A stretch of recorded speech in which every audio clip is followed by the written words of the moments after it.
je vais aller chercher du beurre.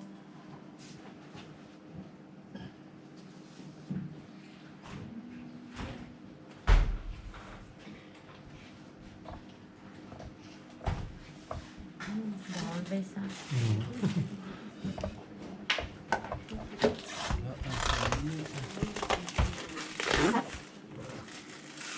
On est nettoyé quand même. Je l'avais. Pas ça,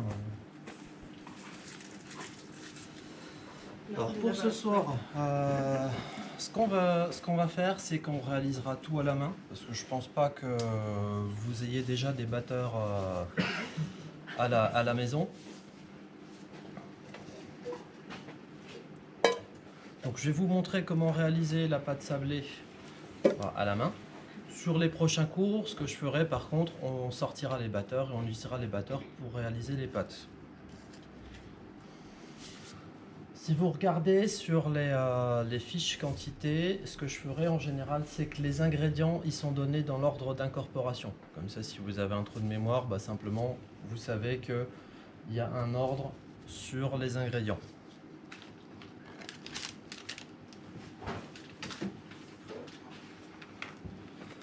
La pâte sablée là, que je vous ai donnée,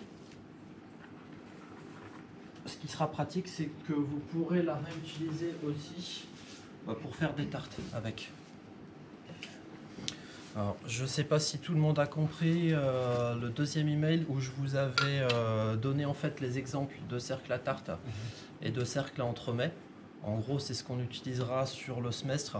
Donc, cercle à tarte en 22 cm par 2 cm de hauteur et un cercle à entremets par 20 cm en 4,5. Donc ça, vous pourrez penser à acheter ça par exemple pendant les vacances. C'est comme ça, vous pourrez refaire les recettes. Les recettes sont données à chaque fois pour ces quantités de cercles. Là, j'ai sorti donc le beurre du réfrigérateur. Il est bien froid. La farine, je vais la tamiser.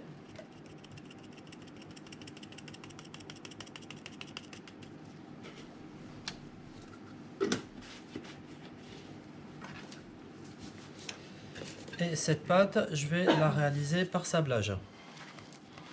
Est-ce que tout le monde a déjà réalisé des pâtes?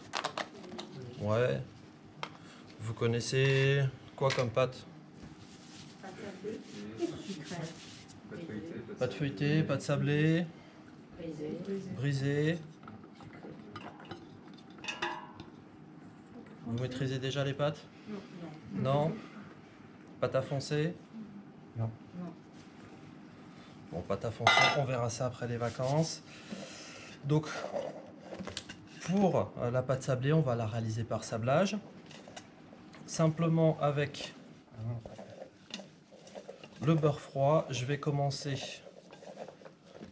simplement à appuyer un petit peu sur les morceaux de beurre pour commencer à amalgamer le beurre avec la farine.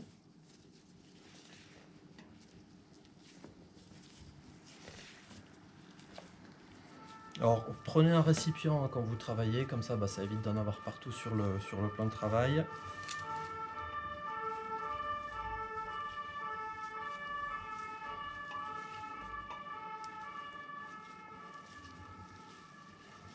Alors l'idée du sablage en gros c'est que la matière grasse va idéalement entourer chaque grain de farine.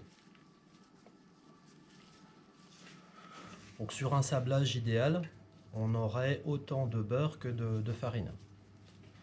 Par contre si vous mettez autant de beurre que de farine, vous allez avoir quelque chose de très sablé et très friable. Donc ce sera un petit peu plus dur à manipuler.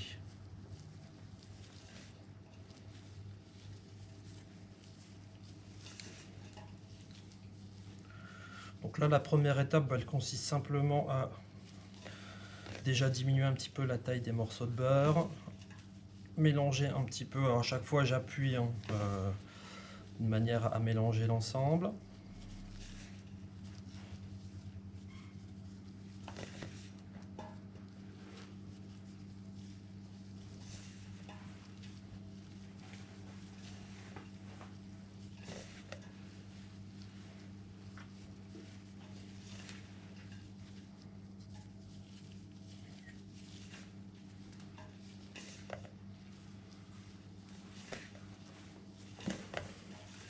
une fois que j'ai commencé à diminuer un petit peu la taille de mes morceaux de beurre, ce que je vais commencer à faire, c'est sabler simplement avec un mouvement de va-et-vient la farine et le beurre.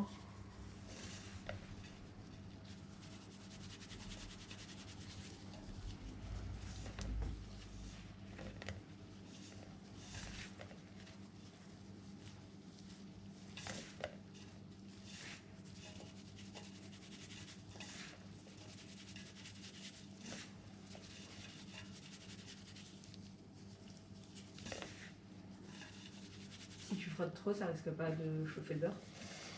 Bon, là ça va, le beurre est bien froid, donc si vraiment vous voyez que le beurre commence à fondre à ce moment-là, on arrêtera. Mais normalement ça va. Disons qu'en été, ce sera un petit peu plus embêtant parce qu'il fera plus chaud. Là aujourd'hui, je laisserai toujours un petit peu les portes ouvertes, de manière à ce qu'il fasse pas trop chaud.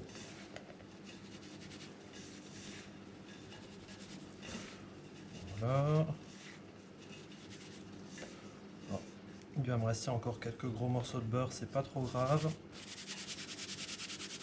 Ce que je vais faire là, c'est qu'ensuite je vais ajouter, alors j'ai du sucre semoule, donc je vais l'ajouter tout de suite de manière à ce qu'il soit bien mélangé, et je vais ajouter la poudre d'amande.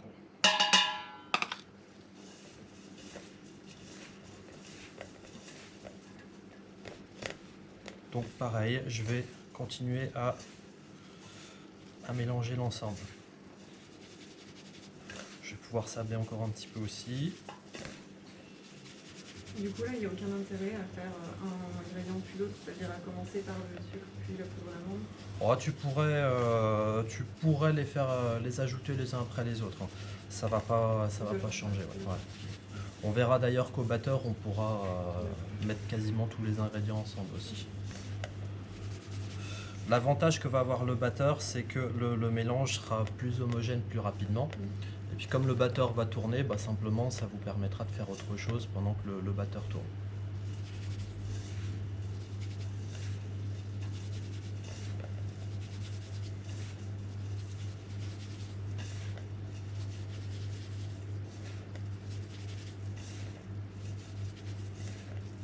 Vous nous conseillez de mettre des gants du coup ou pas besoin? Non, ça c'est parce que je suis fan de Dexter en fait, c'est pour ça.